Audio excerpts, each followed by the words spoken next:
Ya Allah selamatkan Nabi serta ahli dan keluarga.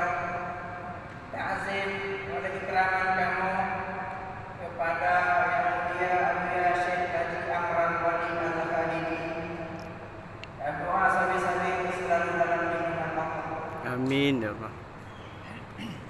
Ta'zim oleh ikraman kamu kepada guru kita bersama, kepada Abi Syukri Daud, dan doa sambil-sambil dan keluarga selalu dalam lindungan Allah. Amin. Dan penghormatan kamu kepada seluruh jamaah yang hadir di malam. Langsung menuju pembacaan makalah Hakikat dan Ma'rifah. Hakikat dan Ma'rifah adalah ajaran kesufian.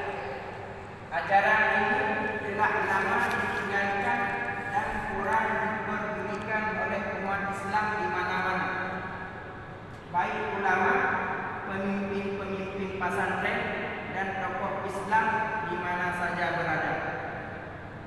Sebelum saya mengangkat ajaran kesufian ini, ulama-ulama pesantren dan tokoh-tokoh Islam menerima dan mau berteman dengan saya.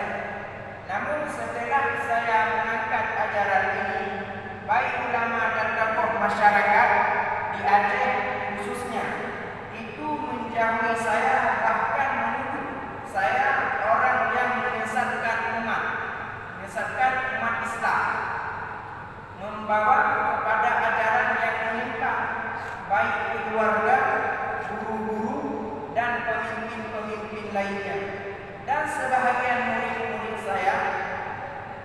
Tetapi